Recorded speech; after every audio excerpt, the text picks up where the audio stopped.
Yossi Mekelberg is an associate fellow with the Middle East program at Chatham House, and he joins me now live from London. Very good to see you. So I just want to pick up on one thing that was mentioned by Professor Abu Sada, that it's Israel who started all of this. What is your navigation through this? Hello. I think, you can look at the very specific case right now, or you can look at the bigger picture. And I think because what we see is everyone is looking very tactically, but not strategically. There is no long-term insight into what is happening right now. And that's the problem. Yes, the current round of violence started by Israel trying to kill 3 Islamic Jihad leaders, and in the process killed also 10 civilians, which is a terrible tragedy. And then comes the retaliation. But we have been so many times exactly in the same place because this is only a tactical view of the situation without trying to take the bigger picture and try to go and resolve the Israeli-Palestinian conflict.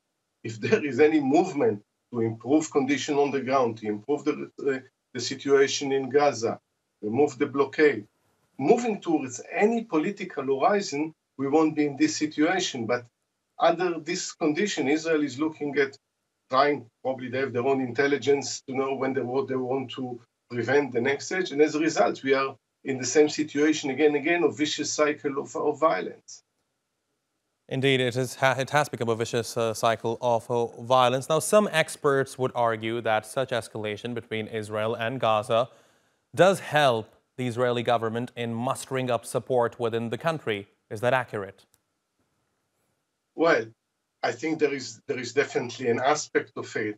But if you ask me, probably Netanyahu of old would do exactly the same even without his government, because the assassination of Palestinians and militants and either Hamas or Islamic Jihad, or we see it recently in Jenin and in Nablus, is not new. So in that sense, I think even what we call the change government, they would have done exactly the same. It's not justified or not, it's an observation.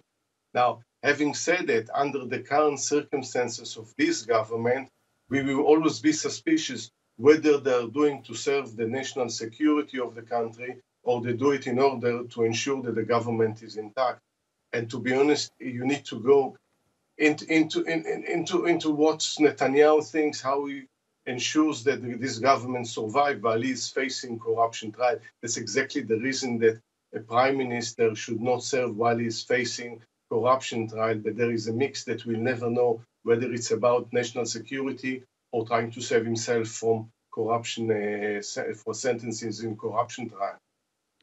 Right, and before I let you go, Professor, how likely is it for this to de-escalate right now? Because from what it looks like, Israel's Home Front Command has extended safety rules for its residents in the southern region. So is that basically going to get worse from this point onwards, or are you confident that with the efforts that are ongoing in terms of reaching a ceasefire are going to produce some sort of results? I think, so what here probably ceasefire truce is quite near. However, event here and there can escalate it very quickly. But if you look at the interests of all sides involved, no one would like to escalate it. The Palestinians can't really win this kind of war militarily. Israel can achieve very little, and it is not interested in sending ground troops there. So the interest of all sides to de-escalate it. And I think Egypt and Qatar and other countries will get involved. The issue is what happens the day after the truce. If nothing dramatically happens as far as the long-term relation between the Israel-Palestinians, we're going to be in exactly the same time in a matter of weeks or months. All right, Professor Yossi Mekelberg, it's always a pleasure talking to you. Thank you very much for that.